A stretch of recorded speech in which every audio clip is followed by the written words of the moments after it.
Purihin ng Panginoon. Magandang umaga po sa inyong lahat at sa pagpapatuloy po ng topic po natin, The All-Knowing God. At tayo po ay patuloy natuturuan ng Panginoon kung paano tayo kakilala ng Lord. So I'm so excited na patuloy natin pinag-aaralan na yung kadakilaan ng ating Panginoon. He is so awesome, He's so great po para makita ninyo, para magkaroon kayo ng enthusiasm.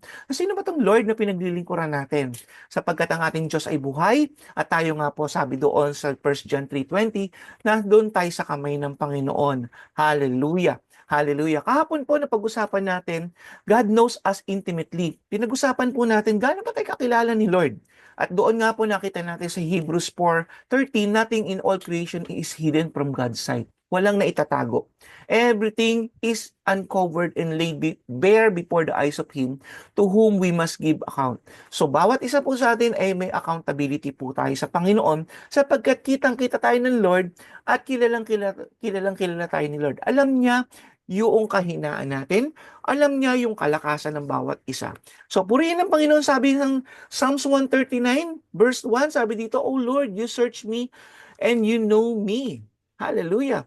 So si Lord, sinesearch niya ang bawat isa sa atin. Can you imagine, God is so awesome? Billions of people, God knows every one of us. At ang makikita niyo po dyan, ano yung pagkakakilanlan ng Panginoon sa atin? All of us ay merong sariling identity.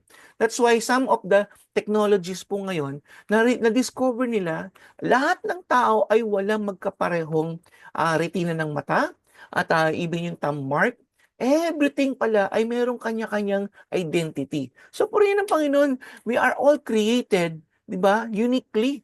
Kaya ikaw, kapatid, unique ka. Kaya kung sasabihin wala kang kwenta, ikaw ay binigyan ng Diyos ng isang kakaibang klase ng buhay at ikaw lamang ang meron yan. Kaya wag po nating hangarin lagi na tayo ay kumopya ng ibang tao. Yung copy-paste ba, nauuso po ngayon yan eh. Lalo na sa mga idol-idol po, no? So God knows ano man yung pinagdadaanan mo, yung puso mo. Masakit man yan, masaya man yan, ano man yung pinagdadaanan ng iyong puso. Kilala ng Lord yan.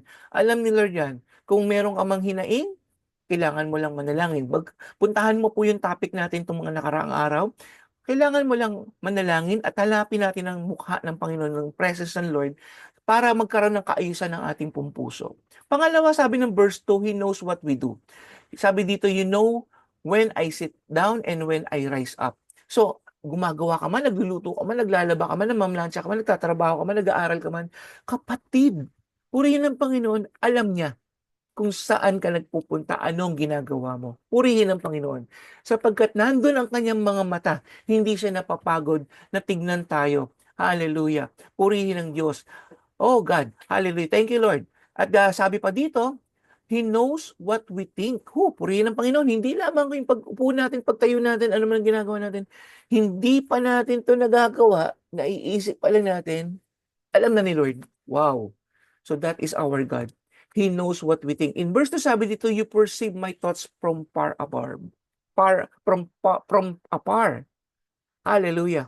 So, kapatid, ano man yung iniisip mo ngayon, maganda man o pangit yan, o mabuti man o hindi, alam na ni Lord. Kung meron kang iniisip na masama sa kapwa mo, alam na ni Lord. Meron kang gagawing mabuti sa kapwa mo, alam na ni Lord. Amen? Kung ano man yung iniisip ko, kagaya ngayon, may nagsasalita ako, ang daming pumapasok sa isip ko, alam na ni Lord. Amen. So kaya minsan ipapansin po ninyo yung aking pananalita, minsan nagmi-mix-mix kasi nga po alam na ni Lord ko ano sasabihin ko. Minsan na-overwhelm lang yung aking bibig. Hindi niya masabi ng tamang-tama kaya po nagmi-mix-mix, nagko-cross-cross yung aking sinasabi. Because God knows what my heart, my thoughts, 'di ba? God knows what I can do, 'di ba? Ano man yung ginagawa natin. Hallelujah. So He knows where we are. O purihin ng Panginoon, kagaya ngayon, nandito ako, nagre-record ako sa inyo, nagsasalita ako sa inyo, di ba? Alam ni Lord yan. Alam ni Lord yan. You discern my going out and my lying down. Yan yung sinasabi sa verse 3. And He knows our motives. Ano ba yung purpose ng pagre-record kong ito? Ano ba yung purpose ng aking pagbablog nito araw-araw? Because God wants na, di ba yung motibo natin, yung gusto ng Panginoon yung sinusunod ko para ipahayag ang mabuting balita sa ibang tao. Ano man yung motibo mo? Ba't mo ginagawa yan? Pagtatrabaho mo, bakit mo ginagawa yan? Ano yung motibo natin? Because sabi ng Panginoon dito sa verse 3, you are familiar with all my ways. Alam ni Lord yan. Kaya wala natatago kay Lord. Nako, sabi sa inyo, kitang-kita ka ni Lord. Oh, di ba? So ano pa ba ang hahanapin natin? Yung ating Diyos na pinaglilingkuran, mga kapatid. Di ba? So, kailangan maging maayos tayo. So, purihin ng Panginoon, pag tayo namumuhay sa Espiritu at katotohanan, tayo ay merong kapangyarihan ng Diyos sa ating buhay, tayo ay tinatawag na pinanganak na muli. Kapatid, yung old ways natin, dapat yan, nagiging aware na tayo, ay, hindi ito dapat ginagawa ng isang mananampalataya.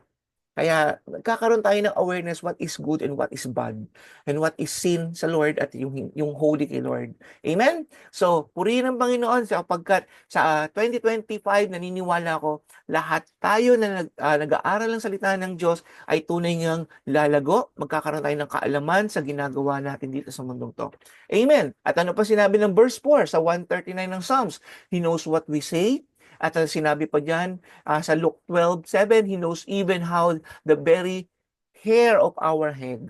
Ano man yung sinasabi natin, kaya nga minsan mabaluktot yung aking bibig, di ba? Because before a word in my tongue, you know it completely. Sabi ng verse 4 ng Psalms 139. Kung kaya po nagbabalok-baluktot yan, because nagmi-mix-mix nga po, puri ng Panginoon. Because before I say it, alam na ni Lord, ano yung gusto ng puso kong sabihin. Hallelujah. Because the abundance of the heart, the mouth speaks. Hallelujah. And even in Luke 27, Luke 12 verse 7, sabi dito, indeed the very hair of your head are all numbered. Even my hair, kung curly man to, di ba, may white hair na, may tinatawag silang dead hair, di ba? So, alam ni Lord yan. Minsan nawawala na, uubos na, naminipis na po. Alam ni Lord yan. Kapatid, huwag kang magulat, huwag kang malungkot kung ano man yung nararanasan mo. Dalawa lang naman yun eh. Either masaya ka, alam ni Lord, or malungkot ka, dahil alam ni Lord. So, kung malungkot ka, kapatid, ito yung encouragement ko sa'yo. May pag-asa tayo lagi kay Lord. Huwag kang mawawala ng pag-asa kay Lord because He know us. Diba? In 2 Timothy 2:19 sabi dito, the Lord knows those who are His.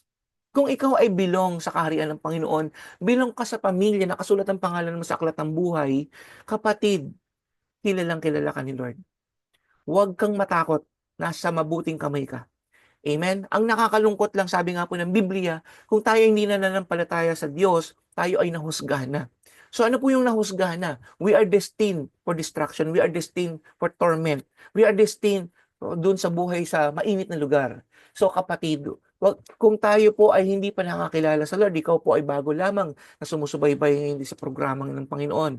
Kapatid, I challenge you, kilalanin mo si Lord.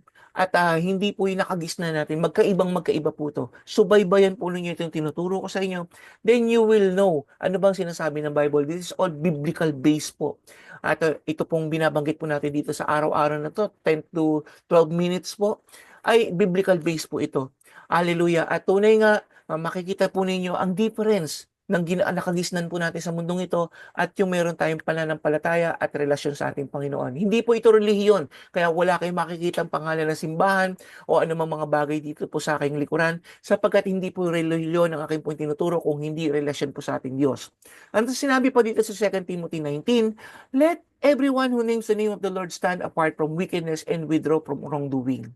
Purihin ang Diyos. Kaya nga pong sabi niya dito, pumili na tayo, wag na natin daw pumili tayo ng dadaanan natin, wag na raw yung mga makasalanan, yung mga wrongdoing o yung mga wickedness. So mga kasama mga kapatid, ngayong year na to, kailangan alam natin kung ano yung mali at tama. Amen? Kasi marami pa rin ako nakikita ng mga Kristiyano na akala nila tama yung kasi ginagawa ng karamihan. Hindi po lahat ng ginagawa ng karamihan ay kaaya-aya sa paningin ng Diyos.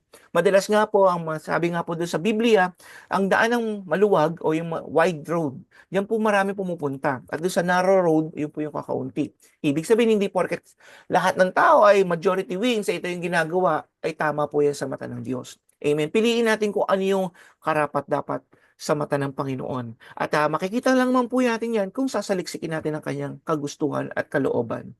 Hallelujah. So, sa oras na ito, gusto ko munang i-cut ang ating pong topic at ipagpapatuloy po muli natin ito. Hallelujah. Subaybayin po ninyo. Kaya po mga kasama-sama tayo ngayong year 2025 na kilalanin natin ang Diyos at lumalim ang ating relasyon sa ating Panginoon. Amen po ba dyan? Hallelujah. Manalangin po tayo. Salamat po, Ama, sa inyong mga tinuturo. Salamat po. Kilala niyo ako, Lord. at ang bawat isa po sa amin, O God. Even sa pagsasalita, aming mga isip, Panginoon, sa mga kilos, O God. Even ang aming iniisip lamang, Lord. Alam na alam po ninyo at walang naitatago sa iyo, O Diyos. Kaya po, Panginoon, pagpalain niyo po ang inyong mga anak at patuloy na lumalim ang kanilang relasyon sa iyo, matutunan kanilang mahalin ng higit sa kanilang mga buhay. At tunay nga, Lord God, mapaglingkuran ka namin, Lord. Sama-sama kami, bilang saan man kaming nandun parte ng mundo, Panginoon, kami po ay makakapaglingkod sa iyo, Panginoon, sapagkat ikaw ay omnipresence. Lahat ng dako ay naroroon ka. Nakikita mo ang lahat, O God. Purihin at sambahin ka, Panginoon, pagpalain niyo po ang inyong mga anak sa pangalan ng Panginoong Yesus. Amen and amen. So, pagpapatuloy natin ito bukas. God bless you all.